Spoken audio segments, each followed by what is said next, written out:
Shalom, selamat malam Bapak dan Ibu. Bertemu kembali di program kami Miracle di channel Majelis Daerah YPP Batu di Sumatera bagian Selatan dan Sekolah Tinggi Teologi Herman Hesser. Pada malam hari ini, narasumber kita adalah orang yang sangat spesial. Bagaimana dia menjalani kehidupan menghadapi cancer sejak tahun 1995 dan sampai hari ini bagaimana kisahnya? Ikuti perbincangan kami dengan Bapak Tito Simbolon dan Ibu yang sekarang mereka tinggal di Bogor. Ikuti perbincangan kami pada malam hari ini. Baik, Shalom, selamat malam Bapak dan Halo. Tito Simbolon. Wow, Halo. amazing sekali kita bisa bertemu di dunia maya melalui program kami, program Miracle di channel Majelis Daerah YPP Batu di Sumatera bagian Selatan dan Sekolah Tinggi Teologi Herman Hesser. Apa kabar Pak Tito dan Ibu? Baik, puji Tuhan. Super sekali. Luar biasa. Tentu terkenang peristiwa yang sangat memedihkan. Tahun 94 atau 95 nanti Bapak cerita peristiwa pedih, sakit mengunjungi Bapak. Boleh cerita nggak Pak bagi kita di channel ini? Monggo. Baik, puji Tuhan. Salam.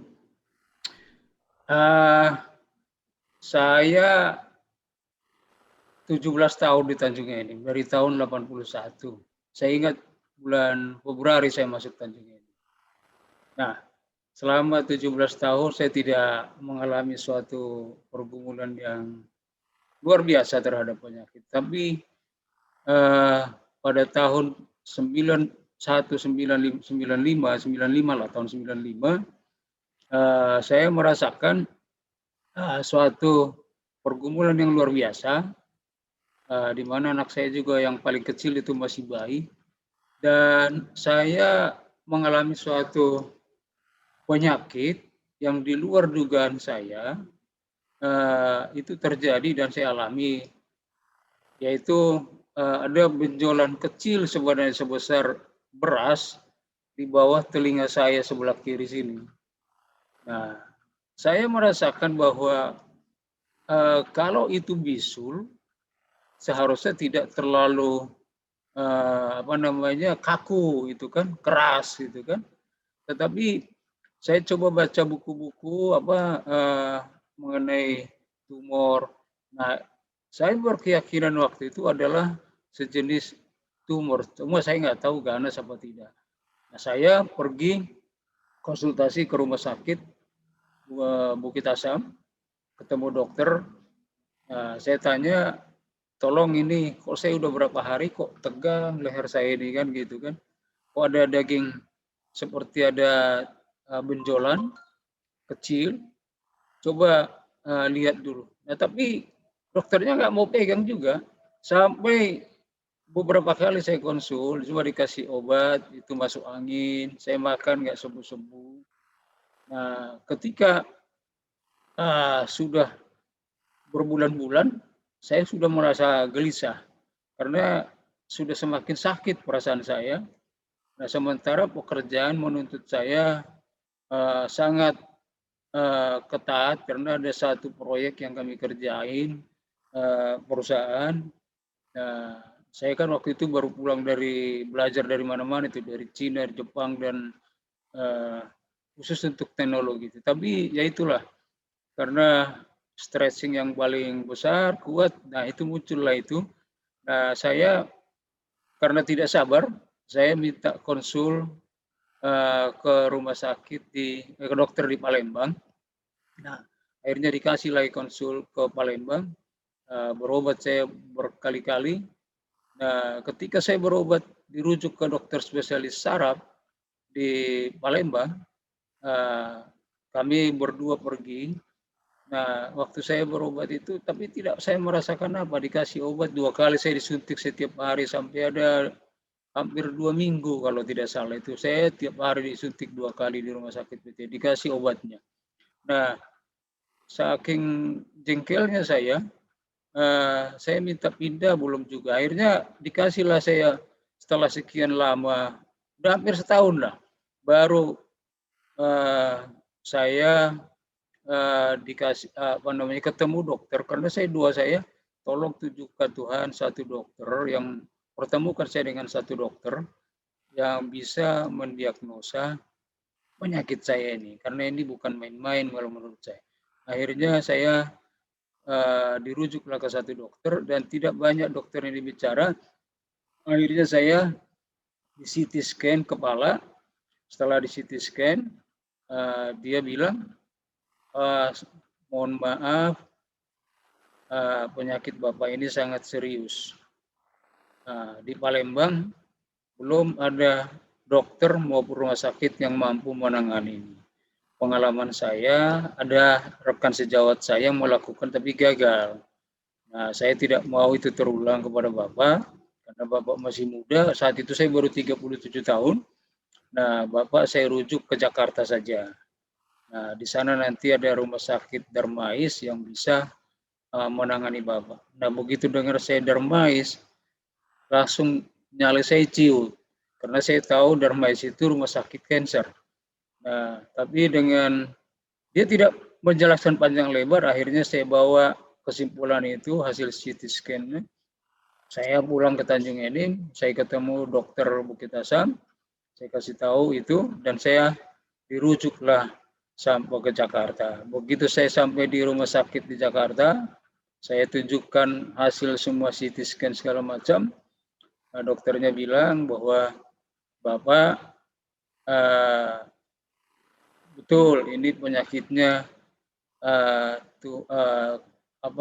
tumor kelenjar parotis. Jadi kelenjar liur di sebelah kiri. Nah, persis di simpul saraf ketujuh. Nah, simpul saraf itu ada dua di leher ini, satu kiri, satu kanan. Saya di simpul saraf yang ketujuh yang sebelah kiri. Jadi daging itu ternyata sudah sampai sebesar telur, dari tadinya cuma sebesar beras. Dalam 1 tahun langsung sebesar telur. Nah, simpul saraf itu dibungkus oleh daging itu. Jadi ketika kalau mau diambil itu pasti saya lumpuh. Total itu separuh itu. Nah, akhirnya saya konsultasi sama dokternya bilang saya bisa melakukan, tapi Bapak anfal 80%. Saya hanya menjamin 20%. Saya ciut, saya ketakutan, terus akhirnya saya saking jengkelnya saya, karena saya tawar dia 50% tidak bisa, tidak mau.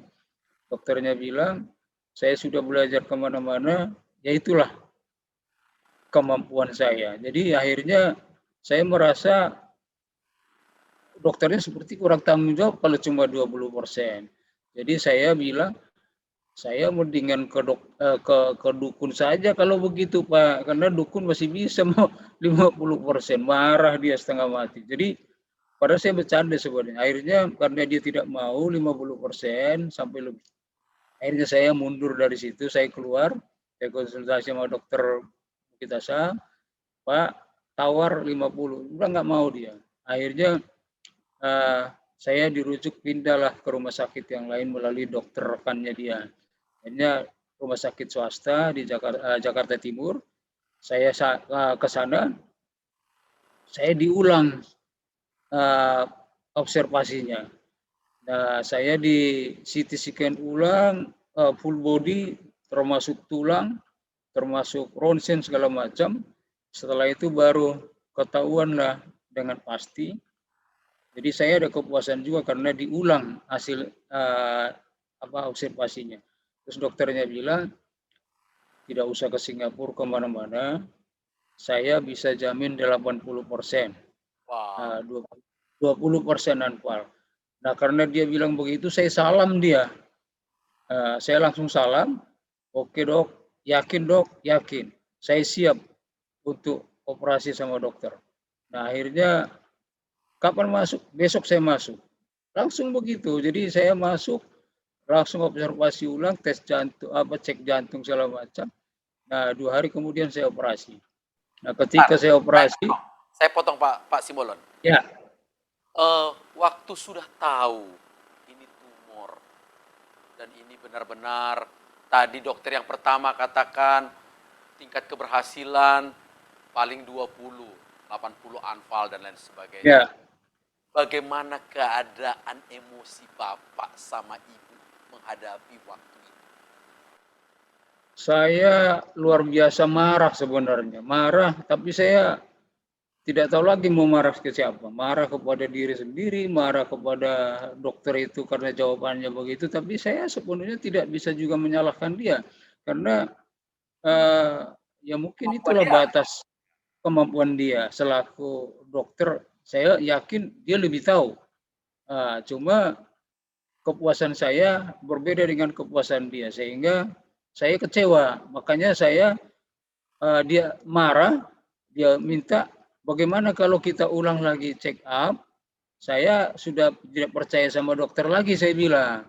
Terus saya pikir-pikir dulu, akhirnya ditulislah di kertas itu besar sekali, entah apa pikir-pikir dulu atau apa, terus saya pulang. Saya tidak mau lagi ketemu dokter itu. Nah, itu yang reaksi saya, kemarahan saya, akhirnya saya keluar dan tidak mau lagi ke rumah sakit itu, Oke, karena akhirnya saya kecewa. berpindah ke rumah sakit lain Rumah yang sakit lain. dikatakan Ya, 80% oke. ya, Setelah itu, ya. Setelah itu saya yakin karena dia melakukan check up ulang. Nah, saya siaplah dioperasi. Nah, ketika saya masuk di meja operasi, di ruang operasi, eh, saya ditangani oleh bedah onkologi, khusus cancer, tumor, beda tumor gitu. Cuma saya masuk ke dalam, saya janjikan jam jam 6 operasi. Saya masuklah di ruang operasi, saya diantar sendiri, keluarga belum datang gitu dari Bogor, karena saya tinggal di Bogor kan semua keluarga. Nah, didoronglah saya masuk ke ruang operasi, rupanya bukan saya yang dioperasi jam 6 duluan. Nah, yang dioperasi duluan ada seorang perempuan karena ada kanker paru-paru, payudara. Nah, saya menunggulah di ruang operasi itu selama 2 jam, menunggu selesai operasi wanita itu, anak gadis. Nah, selama 2 jam saya menunggu, saya stres luar biasa. Padahal saya sudah puasa, sudah tidak minum, tidak makan. Tiap 5 menit saya ke kamar mandi, stres saya. Kok belum dioperasi, belum ini. Nah, akhirnya tibalah waktunya, waktu itu setelah 2 jam lebih saya masuk ke meja operasi. Bius saya, terus sudah nggak tahu lagi apa. setelah itu tentu Bapak sudah tidak tahu. Sekarang sebelum kita lanjutkan, sekarang Ibu Simbolon, waktu mendengar Bapak cancer tumor lah, yang begitu menakutkan, gimana Ibu wanita nih istri yang anak-anaknya masih kecil waktu itu ya? Waktu itu Masih anak baik. sudah dua ya, Tiga. Tiga, satu bayi. 3 anak. Gimana Ibu? Boleh cerita lah. Iya, anak saya paling besar waktu itu kelas 3 SD. Tiga. Jadi yang perempuan kelas 1, kelas 2, yang kecil masih bayi, belum bisa jalan malah. Lemas pada waktu dokter memvonis Pak Simbolon, langsung saya ya rasa takut dan khawatir pasti sebagai seorang istri. Cemas dan saya hanya diam. Kami berdua diam. Selama ada dapat vonis itu kami diam. Sepanjang perjalanan pun kami pulang, kami diam. Itu sangat mengerikan memang. Itu yang kami alami waktu itu.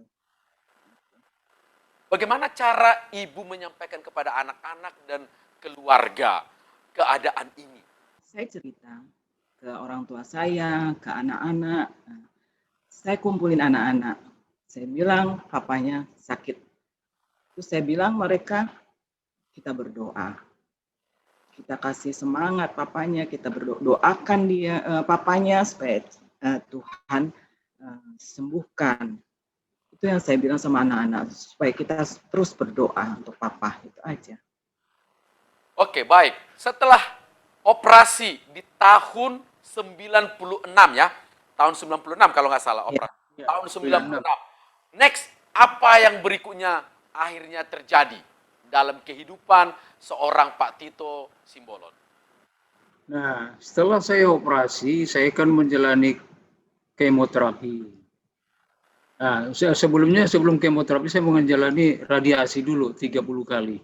Jadi radiasi nuklir di Jakarta. Setelah itu saya menjalani kemo satu seri. Satu seri itu 6 kali. Jadi tiap bulan masuk. Jadi saya masih bolak-balik ke Tanjung Enim itu dengan sangat susah payah. Saya masih terbang, terus kemo, masuk lagi rumah sakit kemo. Nah, tapi saking kemonya luar biasa dahsyatnya, saya rontok semua, rambut semua rontok, semua yang namanya bulu semua rontok lah itu. Dan saya tidak bisa makan, muntah terus sampai 3 minggu. Nah, badan saya kurus gitu kan, jadi kayak mayat berjalan lah itu.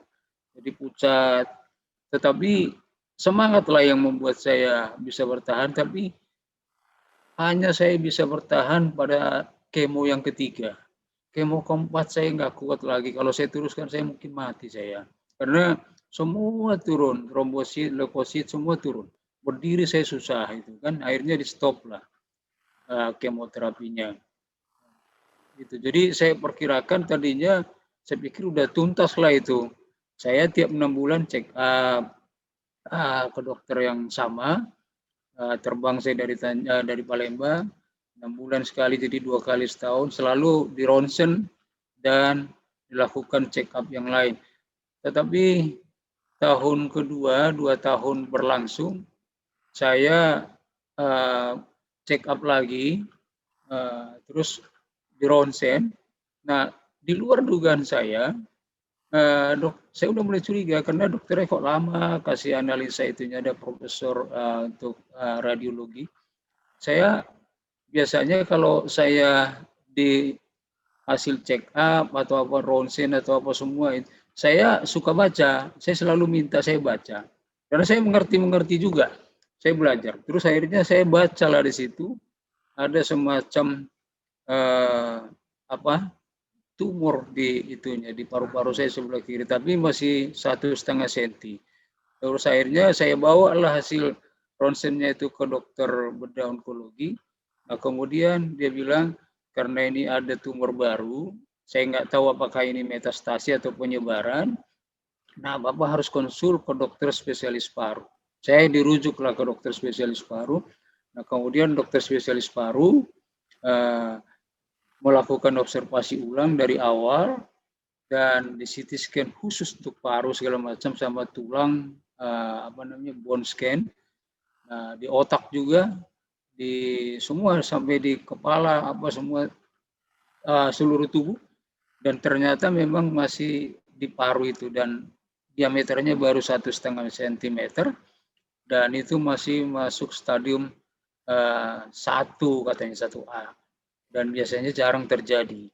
Nah, kemudian saya dirujuklah ke Rumah Sakit Persahabatan untuk dilakukan bronskopi. Bronskopi itu adalah mengambil cuplikan paru-paru, daging paru-paru kita melalui mulut. Jadi alatnya masuk melalui mulut, nanti masuk ke paru-paru, dicupliklah, diambil sedikit dagingnya untuk dilakukan analisa atau tes di laboratorium untuk patologi anatomi. Nah, untuk mengetahui apakah tumor itu ganas atau tidak. Jadi setelah dilakukan, tumor yang baru ini apakah ganas waktu itu pemberitahuan dokter? ternyata ganas. Jadi sama ganasnya dengan pertama. Karena yang pertama itu saya sudah stadium masuk mau 2B itu. Nah, udah sampai di sini saya. Jadi saya dioperasi sampai makanya muka saya rusak nih. Nah, kansernya itu stadium 1A. Nah, akhirnya dokternya menyatakan bahwa satu-satunya jalan, saya tidak bisa menjamin kalau kemoterapi ataupun disinar itu bisa lebih cepat sembuh atau bukan. Yang paling cepat kalau 80% itu ditangani dengan operasi. Akhirnya saya dioperasi. Jadi sebelum dioperasi, saya udah dikasih tahu dokter bagaimana cara mengambil sebelah kiri itu, karena harus satu lobus itu harus dibuang. Nah, cuma nggak tahu apakah di atas, di tengah, atau di bawah. Karena sebelah kiri itu terdiri dari 3 lobus. Nah, akhirnya di ah, di inilah apa namanya, diambillah dari dia bilang dikasih tahulah melalui apa kertas tulisan, dijelasin sampai satu zaman bahwa ini harus dioperasi bisa melalui sini. Jadi ada 25 cm dari sini di rongga apa namanya dadanya itu didongkrak begitu baru diambil dagingnya. Jadi sebelum sampai ke sana, saya sebenarnya sudah bergumul karena saya sudah stres karena udah dikasih tahu bahwa cara mengambilnya begini. Saya udah rasanya sudah kayak mau mati lah, nggak ada lagi harapan. Kok sudah 2 kali dan memang ternyata bukan metastase dari yang pertama yang kedua, jadi tumor baru, Pak, kanker baru. Nah, jadi makanya penanganannya lebih susah. Nah, akhirnya saya pulang karena saya tidak bisa memutuskan operasi apa tidak. Saya sudah takut. Nah, pulanglah kita ke rumah. Saya waktu di perjalanan kita diam, 1000 bahasa tidak ngomong lagi, tapi pikiran saya sudah hampa itu. Hanya ada kematian yang datang ke kuping sebelah kiri saya. Nah, kemudian saya pulang ke rumah, saya stres dan semualah yang apa namanya berbaur sedemikian rupa. Akhirnya saya di rumah dengan kondisi seperti itu. Saya bilang, cobalah saya menenangkan diri, kalian keluar dulu dari kamar ini, saya biarkan saya sendiri di kamar.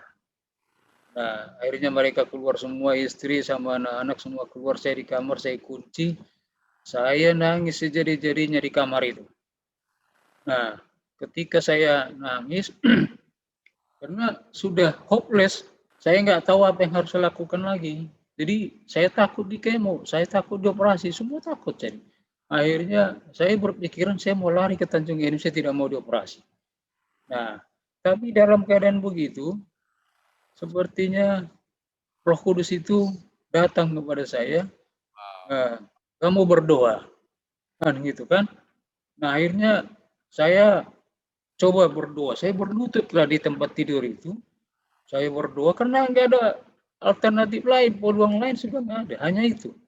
Nah, ketika saya mau berdoa, saya ambil Alkitab satu. Ya, di depan saya ambil Alkitab, kebetulan saya bawa Alkitab.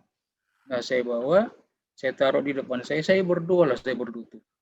Ketika saya berlutut, saya tidak tahu mau ngomong apa, tidak tahu lagi mau berdoa seperti apa, dan mau minta apa kepada Tuhan, saya nggak tahu. Jadi, saya bilang, Roh Kudus, pimpin saya berdoa, saya tidak tahu mau berkata-kata apa kepada Tuhan. Jadi akhirnya saya berkata-kata seperti untuk Bapak saya. Jadi Wow. anak ke Bapak. Wow. Nah, jadi Roh Kudus itu menuntun begitu, saya cuma cerita. Dan saya tidak minta kesembuhan, saya hanya bercerita, Tuhan, saya begini, saya ceritain dari awal. Saya kanker pertama sampai ini dan vonis terakhir, tadi saya ketemu dokter di vonis begini, dan saya harus dioperasi, dibuang satu lobus, habis itu nanti akan menjalani kemo dan yang lain-lain. Tapi saya Tuhan nggak tahu harus apa yang saya lakukan. Nah, saya menceritakan kepada Tuhan, kuatkan saya Tuhan untuk menghadapi apa yang saya alami saat ini karena saya tidak kuat, tidak mampu. Dan berikan saya solusi, hikmat, marifat supaya saya bisa mengerti apa kehendak Tuhan di dalam hidup saya. Nah, kemudian pada saat saya berdoa, saya selalu teringat khotbah di GPIN, Roh Kudus itu mengajari saya berdoa, terus keluar dari mulut saya mengucap syukur. Wow.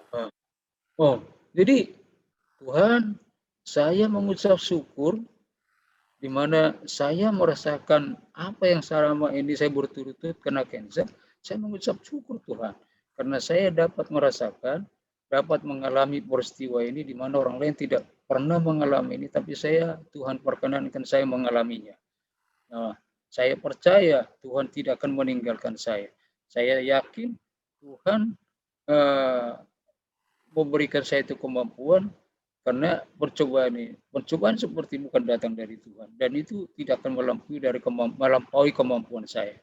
Nah, karena itu Tuhan kekuatan saya. Oleh karena itu Tuhan kuatkan saya, mampukan saya melalui ini dengan tidak meninggalkan Engkau, tetap setia dan berikan petunjuk kepada saya supaya saya bisa lakukan petunjuk-Mu apa Tuhan. Nah, setelah itu saya sepertinya dituntun terus. Saya mengaku dosa karena sepanjang saya sakit itu saya sudah dijejerin semua sama iblis itu dosa saya dari kecil sampai tua, sampai sudah umur 37. Dan saya tidak pernah menyangka. Iya, kamu begini, iya, kamu begini. Tidak ada kebaikan. Timbangan itu rasanya semua dosa, semua jauh lebih berat daripada kebaikan. Sehingga saya hanya menjawab, iya betul, saya melakukannya, saya begini. Nah, ketika itu saya ada dendam juga sama orang sampai 20 tahunan lebih saya pendam itu karena merusak hidup saya. Nah, itu saya pendam guru saya dulu. Jadi tapi itulah saking ininya saya tidak tahu itu mungkin merupakan suatu akar kepahitan. Saya dendam, saya simpan itu pelan-pelan sekian lama. Nah, itu muncul. Tapi saya akui, Tuhan, saya marah sama si anu, saya kesal sama si anu, sama ini. Saya jelasin semua. Akhirnya ampuni saya Tuhan, supaya saya bisa layak di hadapan Tuhan. Nah, kemudian yang ketiga saya melepaskan pengampunan kepada semua yang pernah membuat saya sakit hati, kan? Nah, saya melepaskan pengampunan ini. Jadi semua saya jejerin karena iblis itu udah jejerin sampai maling mangga, jambu juga disebutin satu-satu itu kan maling ambil uang dompet orang tua disebutin juga itu kan. Semua disebutin. Nah, yang keempat, ini luar biasa loh, ini luar biasa. Memang kita sudah terus mempelajari bahwa selalu ada hubungan antara hal rohani dengan jasmani, kan begitu ya. Spiritual itu selalu ada.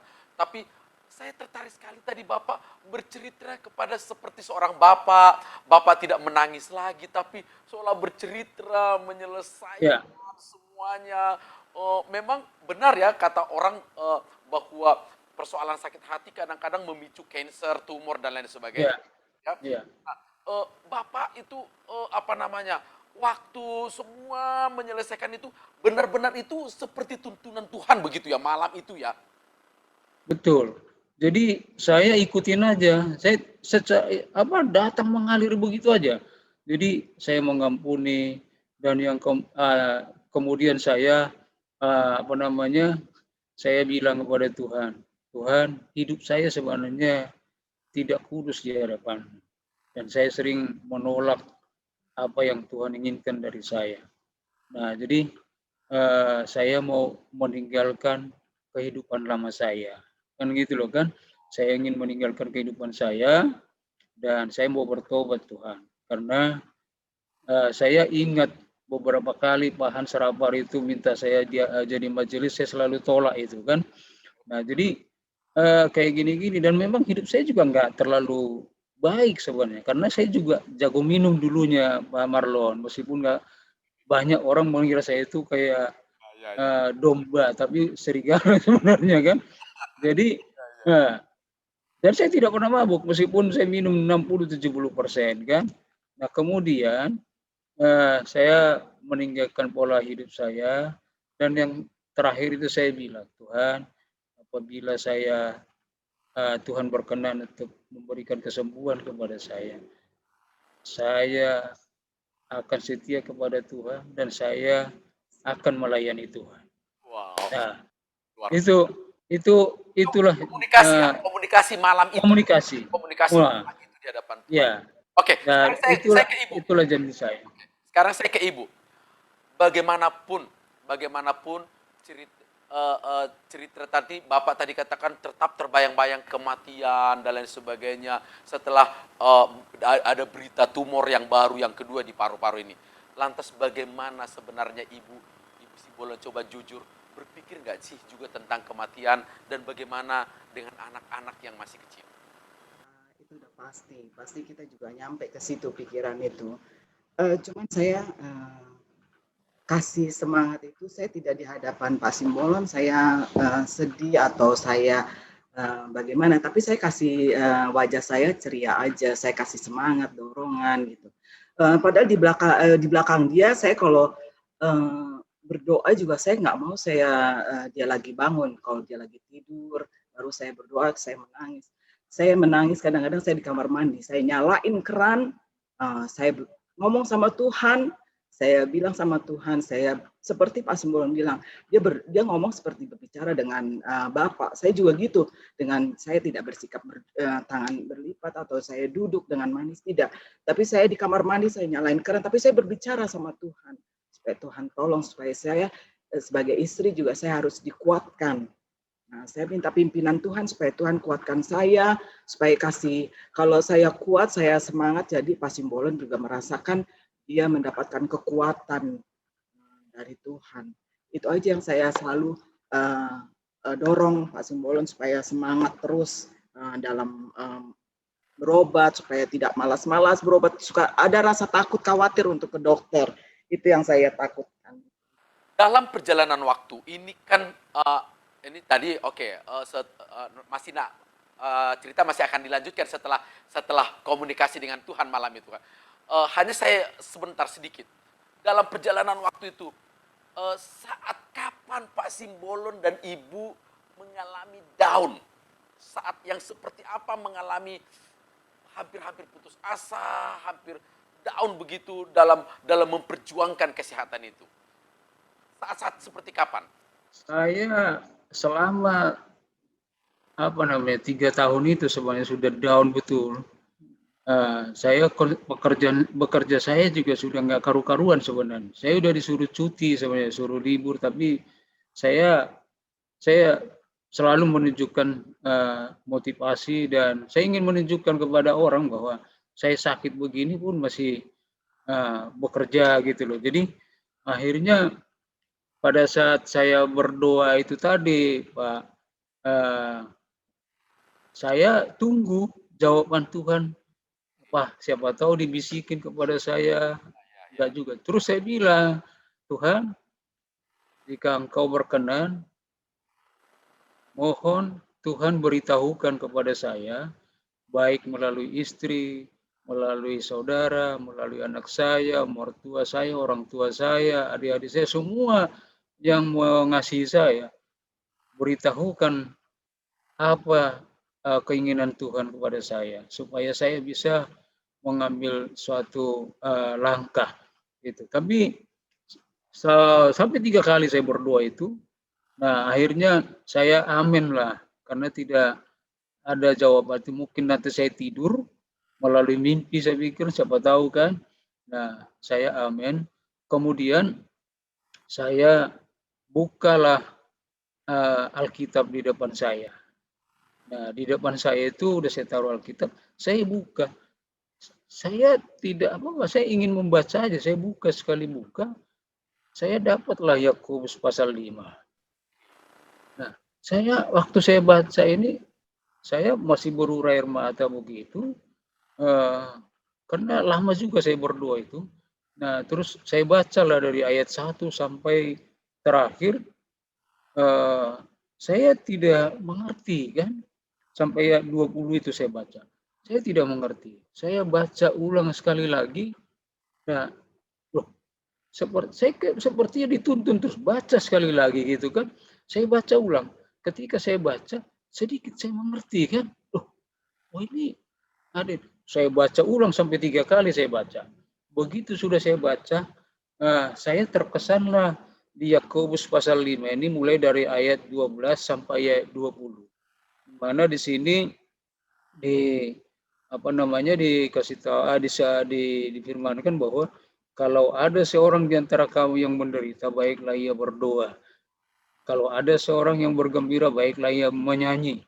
Kalau ada seorang di antara kamu yang sakit, baiklah ia memanggil para penatua jemaat, supaya mereka mendoakan dia, serta mengolesnya dengan minyak dalam nama Tuhan. Dan doa yang lahir dari iman akan menyelamatkan orang sakit itu, dan Tuhan akan membangunkan dia. Dan jika ia telah berbuat dosa, maka dosanya itu akan diampuni. Kemudian di ayat 16, karena itu hendaklah kamu saling mengaku dosamu dan saling mendoakan, supaya kamu sembuh.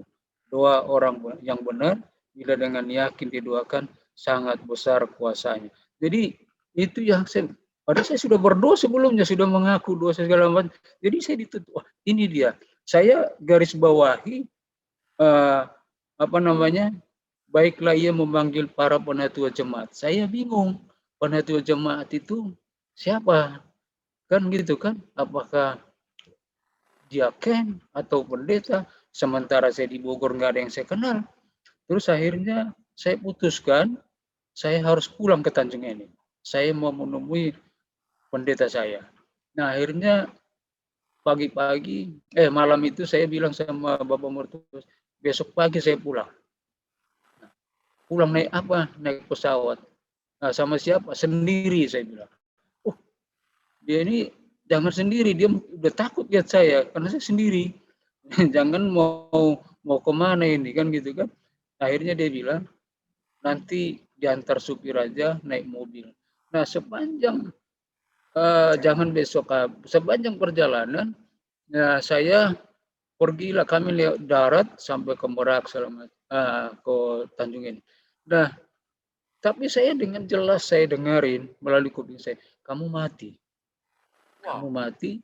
Nah, saya dengar jelas, kamu mati. Jadi nggak usah kamu terlalu banyak persiapan. Nah, istrimu tidak bekerja. Nah, seorang ibu rumah tangga. Anak-anakmu masih kecil. Semua akan jadi gelandangan, semua akan susah karena kamu tidak apa.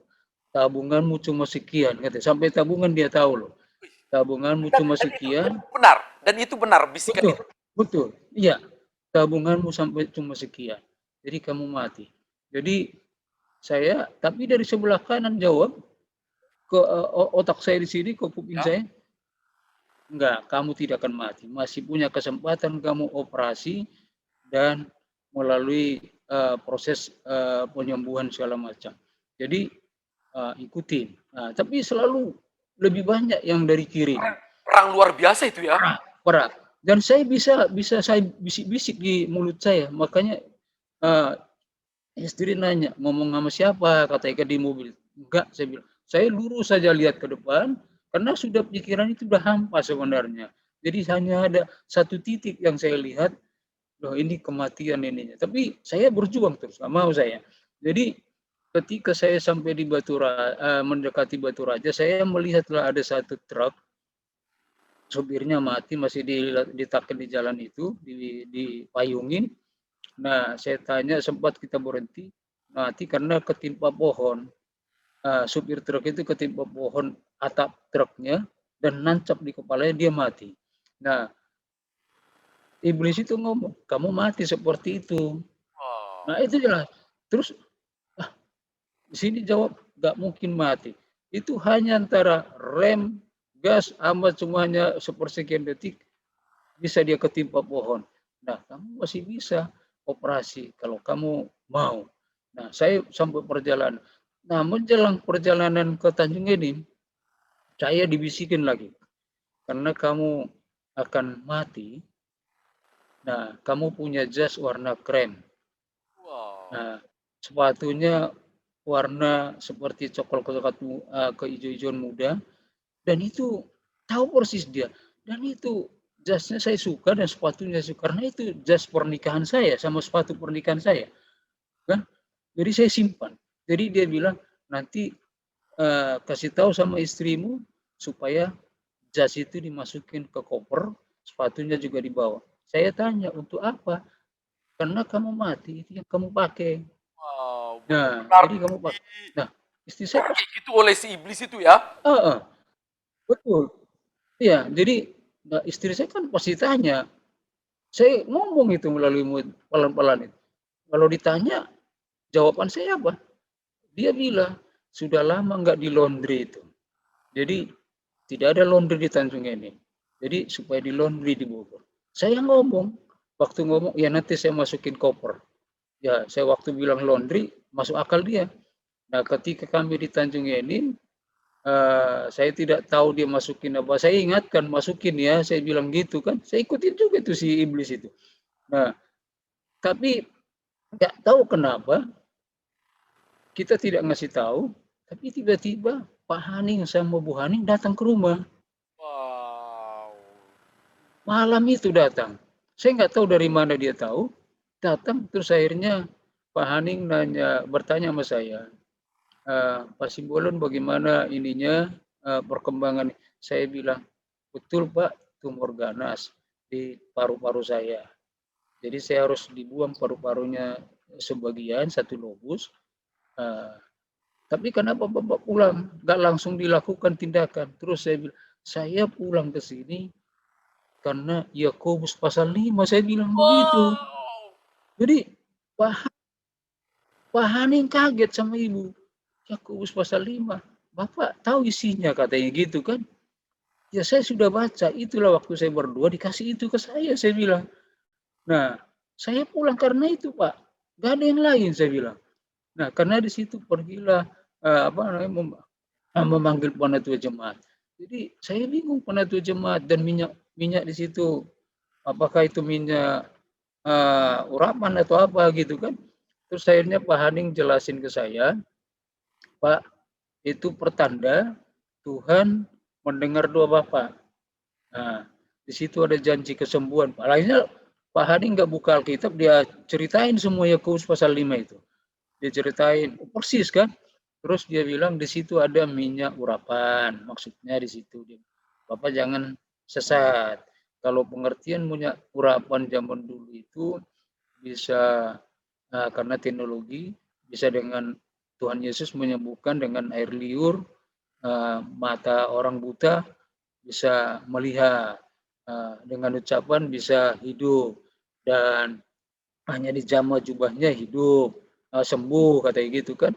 Nah, kalau sekarang di zaman teknologi yang modern ini, minyak urapan itu bisa pengertiannya adalah obat kedokteran, bisa dokter itu sendiri, para medis, perawat, alat dan obat-obatan.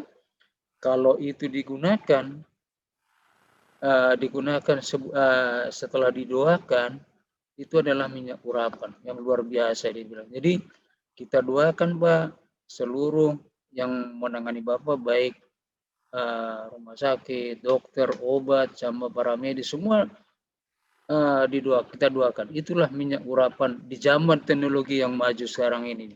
Jadi akhirnya Pak, saya bilang sama Pak Haning bilang, kalau begitu besok kami datang ke sini untuk kita berdoa sekompleks Town Site aja, base camp katanya.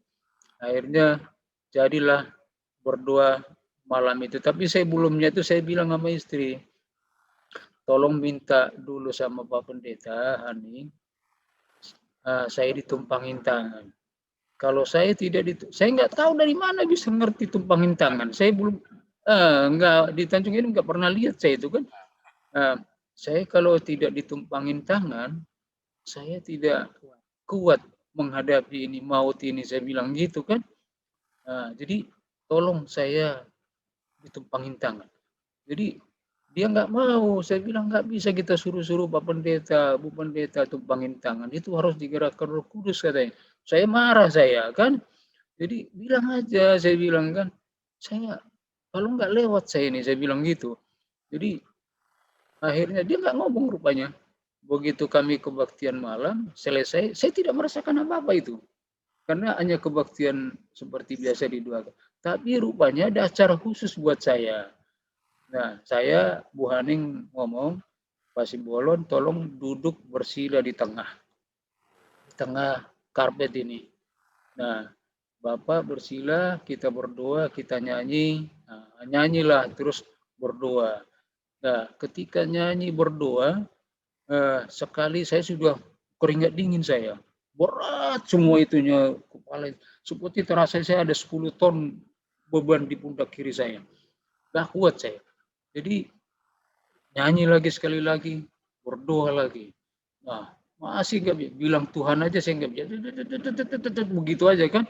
Nah, begitu nyanyi sekali lagi, berdoa, tapi bergandengan tangan semua. Saya ditumpangin tangan rame-rame rupanya itu.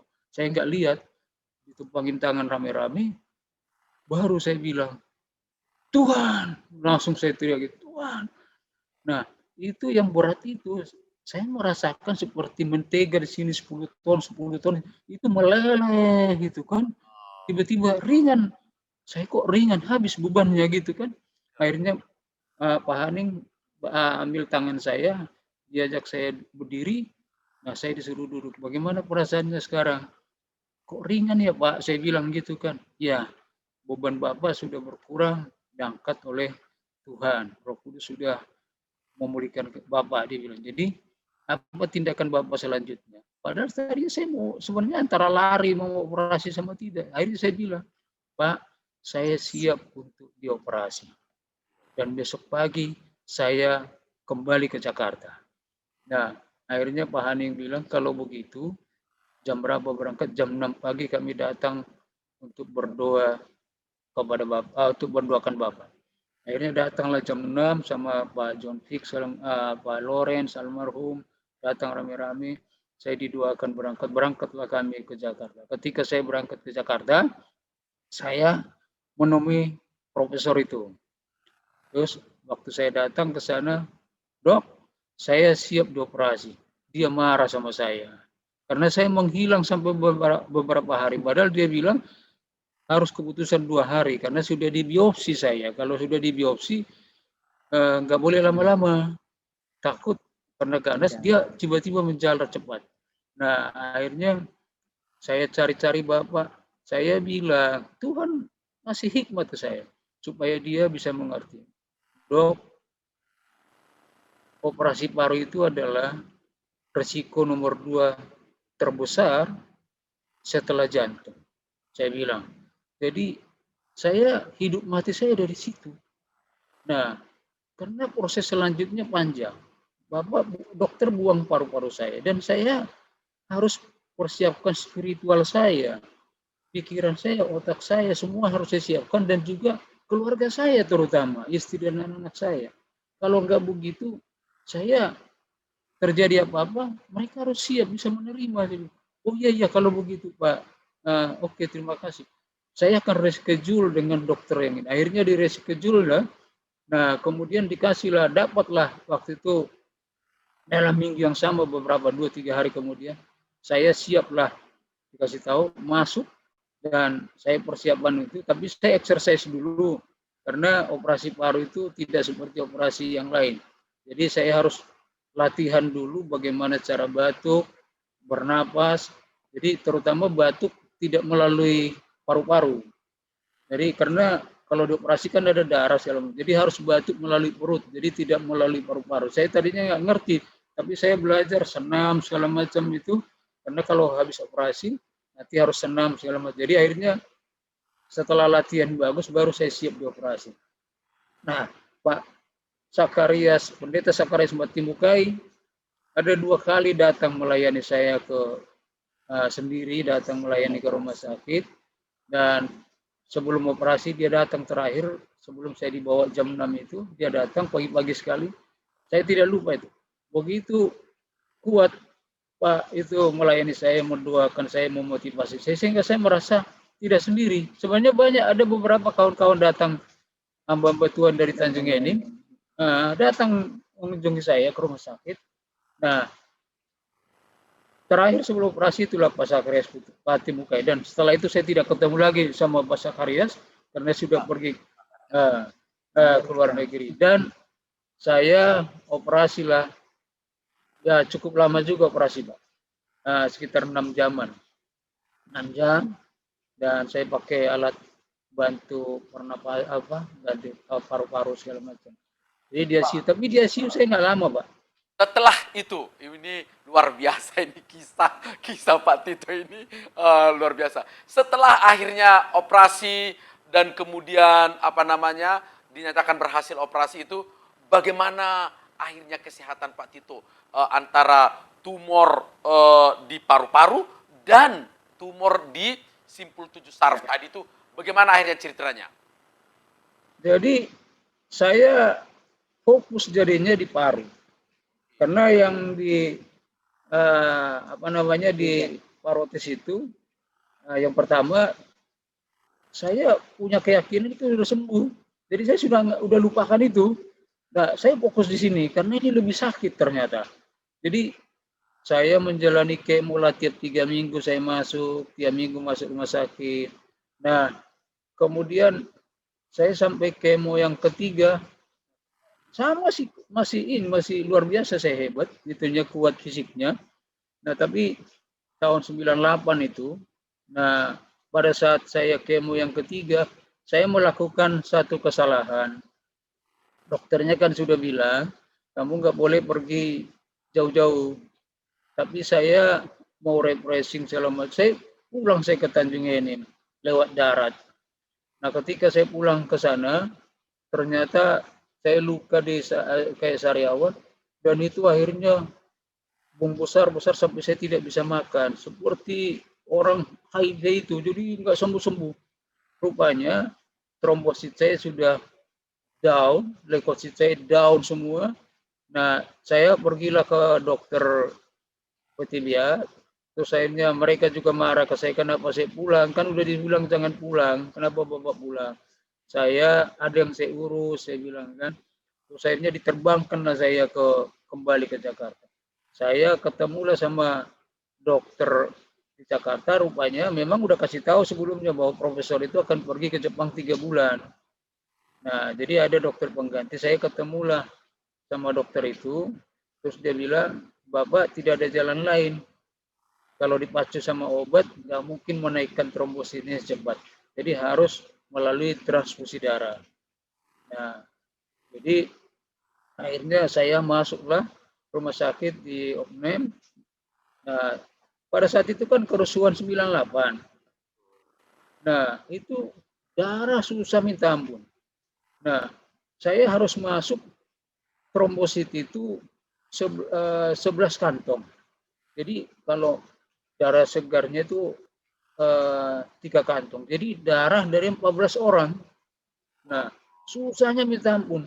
Nah, akhirnya saya bilang, cobalah ke Kramat Jati, bawa surat dari Rumah Sakit Persahabatan ke Kramat Jati PMI, istri ke sana. Pada saat kita hubungi pagi, mereka udah ke sana, nggak ada darah karena kurang darah di mana-mana. Jadi malamnya saya bilang saya sudah nggak kuat, kalian pergilah ke Kramat Jati PMI. Tapi dia bilang tadi nggak ada. Sebelum berangkat mereka udah kita telepon nggak ada darahnya. Saya bilang pergilah ke sana. Siapa tahu sudah disediakan. Tuhan akan sediakan. Nah, pergilah mereka berangkat sama supir. Nah, saya kuncilah kamarnya, kamar rumah sakit. Saya berdoa berlutut saya di rumah sakit. Nah, ketika saya berdoa, mereka sampai di sana, PMI-nya bilang, darah sudah ada untuk Bapak, udah tersedia. Nah, jadi padahal mereka melalui orang yang tidur di jalanan itu yang lagi demo itu kan. Nah, udah dilarang jangan lewat, tapi tetap mereka lewat karena nyawa ini katanya. Jadi saya dapatlah 6 kantong trombosit dan 2 kantong darah segar. Jadi jam 12, jam 1 malam, jam 12 mereka sampai di rumah sakit, jam 1 malam masuklah darah itu ke tubuh saya, 8 kantong. Saya baru bisa berdiri, tapi kan masih sempoyongan begitu, ke kamar mandi susah. Nah, dokternya cek, trombosit saya sudah naik sekitar dari 70, dari 40.000, 70-75. Jadi dia bilang ini masih kurang. Jadi besok harus tambah lagi supaya totalnya 14 gitu kan. Jadi ditambahlah besoknya 5 lagi sama darah segarnya 1. Mereka kok tetap juga nggak ada darah. Saya bilang berangkat setiap malam mereka. Jadi persis kayak Dracula saya. Jadi setiap malam mereka ke sana ada, baru masuk katanya, tersedia. Jadi selalu Tuhan sediakan pada saat kita minta. Saya nggak habis pikir, saya dalam hati saya, oh Tuhan itu begitu baiknya gitu loh kan. Jadi saya percaya Yakobus pasal 5 itu sudah tuntun sedemikian dan semua disediakan. Tanpa harus kita duga-duga, dan itu siap semua. Nah, terus dokternya bilang, Pak, kalau obatnya kita ganti, bagaimana? Ini lebih baik. Saya belajar juga sedikit ada kimia farmasi dulu. Jadi saya bilang, Dok, Tuhan kasih hikmat supaya dia nggak tersinggung. Dok, ini turunan obat ini kan, saya bilang, derivatnya. Iya. Nah, saya bilang sebelum kemo itu dimasukin ke tubuh saya minta dulu sama profesornya. Namanya apa? Nah, saya sudah gumuli 3 obat ini sebelum dimasukin ke dalam tubuh saya. Saya berdoa khusus untuk obat ini. Supaya apapun yang dimasukkan ke dalam tubuh saya melalui obat ini, saya akan sembuh. Jadi saya sudah doakan dan saya dapat jawabannya, Dok. Saya bilang gitu kan, saya sembuh. Jadi udah jangan usah diganti-ganti, Dok. Karena harganya 1 mobil Kijang. Kalau sekarang Kijang Innova itu obatnya itu. Jadi akhirnya dokternya, oh kalau begitu luar biasa dia, karena saya jarang temuin keyakinan satu pasien sampai sedemikian rupa. Jadi kalau Bapak yakin dengan itu, udah itu kita lanjutkan. Akhirnya dilanjutlah kemo ke-4, ke-5, ke-6 sampai selesai tuntas. Nah kemudian dokternya bilang, sudah Bapak sudah ini pemulihan, nanti tumbuhlah rambut saya semua setelah hampir 1 bulan. Saya mulai bisa berdiri ini. Nah tapi kemo ke-4 setelah saya tambah darah tadi, baru naiknya itu kan baru 80 sampai 90 ribu. Nah normalnya kan 150 ribu. Nah kemudian dokternya bilang, Bapak dirawatlah. Saya bilang, Dok, saya pulang aja karena saya di sini susah makan. Saya di sini pun nginep, makanan saya selalu dibawa. Saya nggak bisa makan makanan rumah sakit. Saya mau muntah terus, saya bilang gitu kan. Jadi saya mending pulang. Saya yakinkan dokter saya. 3 hari kemudian saya akan kembali ke sini untuk masuk kemo ke-4. Bagaimana mungkin katanya? Lihat aja, Dok, nanti 3 hari saya masuk. Terus akhirnya saya pulang loh, saya pacu makan apa aja saya masukin, makan, muntah, makan begitu terus kan. Tapi saya masukin karena saya berpikir lebih baik ada yang masuk untuk dimuntahkan daripada kosong dimuntahkan. Sakitnya minta. Jadi saya masuk kemudian muntah, masuk muntah. Jadi jus saya hantam, saya jus wortel, beet, segala macam saya hantam semua buah-buahan. Jadi benar 3 hari kemudian saya check up, kan harus tes urin, tes darah, semua baik. Saya datang ke dokter itu, dia bilang, bagaimana mungkin bisa begini katanya kan? Dites ulang, Pak. Jadi dia nggak percaya dia. Kalau enggak, Bapak bisa mati loh kalau saya paksain dia. Jadi dites ulang, kok malah naik kan? Naik lagi malah. Nah, benar Bapak ini katanya kan, kalau gitu masuk kemo ke-4. Masuklah saya kemo ke-4. Dan sampai terakhir, sampai karena berjalan baik, tidak ada lagi masalah, problem. Dan saya akhirilah kemoterapi itu di usia pas ulang tahun saya ke-40 di rumah sakit itu. Terus saya bilang, anak-anak bawa kue tart. Dokternya pas itu datang besuk. Terus ada apa ini Pak? Saya bilang, saya berulang tahun yang ke-40 Pak. 2 kali saya berulang tahun di rumah sakit untuk penyakit kanker yang pertama sampai yang kedua. Jadi saat ini saya 40 tahun. Saya bilang sama Rob, saya mau tinggalin penyakit saya di rumah sakit ini. Saya serahin ke dokter, buanglah itu dok, di mana saya tidak mau bawa pulang itu. Saya bilang kan, saya mau pulang dengan sembuh dan saya tidak akan pernah mau lagi datang ke sini. Kalau saya ketemu dokter dalam keadaan sukacita aja, saya nggak mau ini. Saya bilang gitu kan, nggak mau dirawat. Ya saya ambillah penyakitnya, saya buang nanti di tengah jalan, di rumah sakit ini. Dia bilang, jadi saya dikasihlah kue itu sama dia, roti tart, kue tart itu dibawa sama dia, tapi dia bilang nggak usah. Jadi akhirnya saya pulang hari itu juga, saya pulang dan saya merasa sudah kuat dan saya dicutikan lah.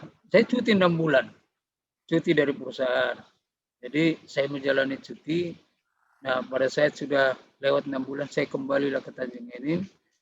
Saya mulai bekerja dan disitulah proses 6 bulan sekali saya harus konsul dan saya rutin, disiplin saya selama 5 tahun. 5 tahun itu saya tiap 6 bulan, 6 bulan saya konsul ke Jakarta. Dan anehnya, setiap saya pulang, pasti kawan-kawan dokter di rumah sakit perusahaan kumpul itu. Nanti saya mau ini, mereka pengen dengerin sharing apa, terus saya jelasin. Mereka ketawa-ketawa ininya kan luar biasa katanya. Jadi sampai saya 5 tahun, dokternya nggak sadar bahwa saya sudah 5 tahun. Sampai tahun yang ke-10 saya masih konsul itu tiap ini. Setelah 5 tahun saya setahun sekali. Dan dokter itu sudah nggak praktek di rumah sakit yang sama, sudah di Salemba, di rumah sakit Tamrin. Saya ke sana, akhirnya berkas saya disuruh bawa ke sana lagi. Dia bilang, karena saya setiap konsul saya selalu tanya, dok, apa sih penyebab tumor kanker ini? Wah, nggak bisa saya jawab itu. Kalau saya tahu, saya udah saranin ke pasien-pasien supaya tidak melakukan ini. Nggak tahu, semua itu manusia ada.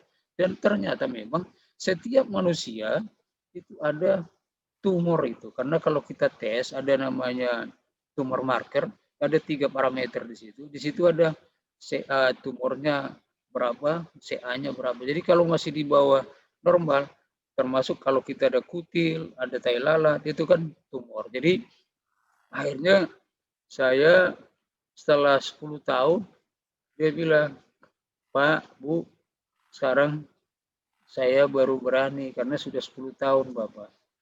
Nah, karena sudah lebih dari 10 tahun, saya anggap penyakit Bapak ini sudah sembuh.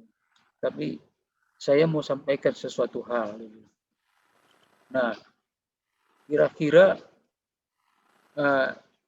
sebenarnya saya hanya memperkirakan umur Bapak itu 3 tahun.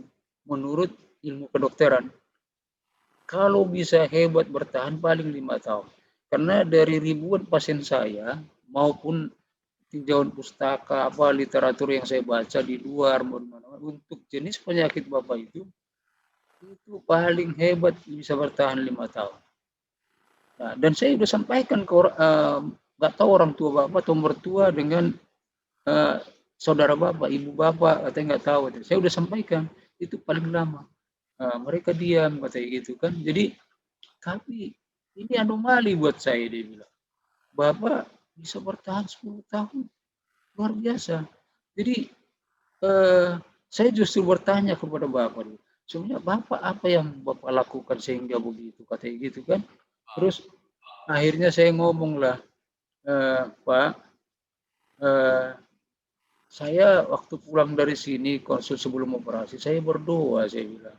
Dan Tuhan kasih ke saya firman-Nya, saya diteguhkan oleh firman itu. Yakobus pasal 5, katanya gitu. Saya bilang gitu. Apa itu katanya kan? Padahal dia muslim kan? Terus apa itu maksudnya, maknanya? Saya jelasin. Akhirnya luar biasa Tuhanmu itu, dia bilang kan. Jadi hebat Tuhanmu itu. Yakinilah, percayalah sama dia bahwa dia telah menyembuhkan Bapak. Jadi luar biasa Tuhanmu itu, katanya gitu kan. Udah mujizatnya luar biasa loh, katanya gitu kan. Tapi satu hal sebenarnya ketika saya kemo-kemo itu, saya kasih tahu ke dia, saya ada belajar Pak. Saya tanya kepada Bapak tidak pernah bisa jawab dan tidak mau jawab. Tapi saya ketemu jawabannya Pak, saya bilang. Selain Yakobus tadi itu kan janji kepada saya itu kesembuhan. Jadi sebenarnya Bapak masukkan Aquades pun ke dalam tubuh saya yakini saya sembuh Pak. Karena iman saya mengatakan saya sembuh. Dia bilang gitu. Luar biasa dia bilang. Nah, kemudian ketika saya mengantar anak saya kan ada baca buku, saya bilang. Orang yang pernah menderita tumor paru, kanker paru, orang bule Amerika, dan dia saya menyatakan kesaksiannya. Saya baca, saya pelajari, dan saya ikutin saran. Dan itu sangat bermanfaat buat saya. Nah, di situ tidak boleh kita bersedih. Nah, saya baru teringat hati yang gembira adalah obat kan. Dan tidak boleh kita menonton sinetron yang sedih-sedih, nyanyi. Saya hobi main gitar juga kan, main musik-musik, nyanyi. Jadi kita nggak boleh nyanyi-nyanyi yang sedih, harus sukacita, rame. Jadi saya kalau sudah pulang saya ke mall itu, putar-putar jalan sana sini berdua, habis itu pulang mandi, makan, saya berdoa, tidur. Jadi saya nggak mikirin apa-apa gitu kan.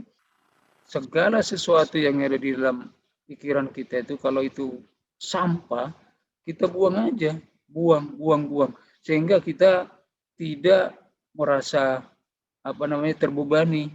Nah, begitu ada yang menyakiti, buang segera. Ini buang segera. Yang gosip buang segala kayak gitu-gitu. Jadi itulah saya maknanya, sehingga dengan begitu fungsi imunitas hormonal kita maksimal, karena itulah yang menginvasi kekebalan tubuh kita, sehingga virus, tumor apa segala macam masuk.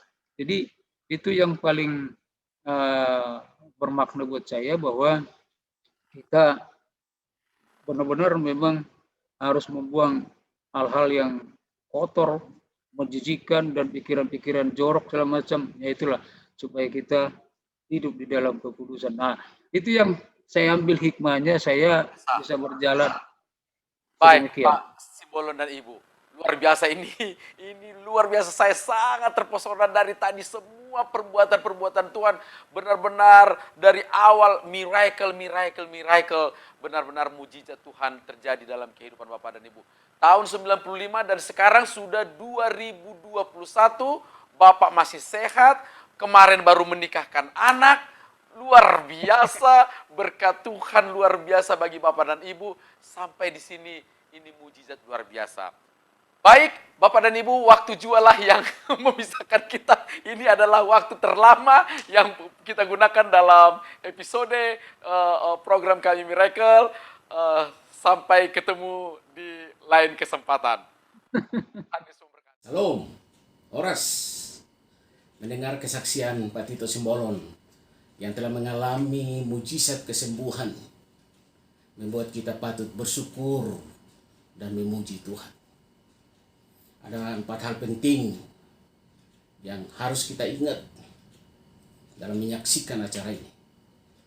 Yang pertama, mujizat yang dialami Pak Tito Simbolon semata-mata hanya karena kehendak Tuhan, kemurahan Tuhan, kebaikan Tuhan, belas kasihan Tuhan, anugerah Tuhan, amazing grace. Yang kedua, hidup ini tidak ditentukan oleh sembuh atau tidaknya dari sebuah penyakit. Hidup ini tidak ditentukan oleh punya ini dan punya itu, kebutuhan fisik. Karena kalau itu yang menjadi fokus dalam hidup ini, maka peringatan Tuhan dari 1 Korintus 15:19 dikatakan, jikalau kita hanya dalam hidup ini saja, maksudnya ialah kebutuhan fisik, maka kita adalah orang-orang yang paling malang dari segala manusia yang ada di bumi ini. Maka firman Tuhan ini mengingatkan kita bahwa kebutuhan untuk sembuh itu penting. Kebutuhan untuk memperoleh ini dan itu penting, tapi bukan itu yang paling utama. Yang paling utama dan yang terpenting dalam hidup ini, mujizat yang terbesar ialah ketika Tuhan menaruh iman dan percaya di hati kita. Dengan anugerahnya, kita percaya kepada Tuhan Yesus Kristus dan mengalami kuasa-Nya. Itulah mujizat yang terbesar. Yang ketiga ialah betapa pentingnya dukungan moral dan doa dari saudara seiman. Dalam hal ini jemaat Bukit Asam GPN Bukit Asam Tanjung Enim, tempat di mana Pak Tito beribadah, selalu berdoa untuk kesehatan Pak Tito dan keluarga ketika mendengar Pak Tito sakit. Dan firman Tuhan yang menjadi dasar keyakinan iman, yaitu dari 2 Raja-Raja pasal 20 tentang Raja Hizkia. Kalau boleh Tuhan, doa kami ialah Tuhan sembuhkan Pak Tito dan Tuhan tambahkan umur 15 tahun lagi. Dan puji Tuhan, Tuhan dengar doa, dan puji Tuhan lebih dari 15 tahun Pak Tito mengalami kesembuhan dan terus berkarya sampai saat ini. Yang terakhir ialah mujizat yang terjadi di Alkitab tidak terjadi secara kebetulan. Selalu ada tujuan Tuhan untuk kemuliaan Tuhan. Maka mujizat yang dialami oleh Pak Tito juga tentu ada tujuan supaya hidup Pak Tito dan juga kita yang mengalami mujizat Tuhan, kesembuhan, bekerjalah sungguh-sungguh, mengasihi Tuhan sungguh-sungguh, melayani Tuhan sungguh-sungguh, bekerjalah selama masih siang, akan datang malam, di mana tidak ada seorang pun juga bisa bekerja. Giatlah pekerjaan Tuhan selagi masih diberi kesempatan untuk kemuliaan Tuhan. Bekerja yang terbaik untuk Tuhan dan sesama manusia. Ingat, soli Deo Gloria, segala sesuatu dari Dia, oleh Dia, kepada Dia, bagi Dialah kemuliaan sampai selama-lamanya. Amin. Horas Pak Tito. Terima kasih untuk kebersamaan kita pada malam hari ini, dan Bapak Pendeta Benhard Haning. Terima kasih untuk kebersamaan malam ini, dan juga tentunya Bapak Tito dan Ibu. Terpujilah Tuhan. Saya yakin apa yang telah disampaikan malam ini akan menjadi inspirasi dan kesaksian yang sungguh memuliakan nama Tuhan, dan banyak orang akan diberkati. Sampai ketemu di acara-acara kita selanjutnya, baik itu pada hari Jumat, hari Sabtu Saturday Night Service, hari Jumat itu Eben Kids Ministry, dan hari Minggu acara Bom dan Miracle pada hari Senin. Sampai ketemu, Tuhan Yesus memberkati.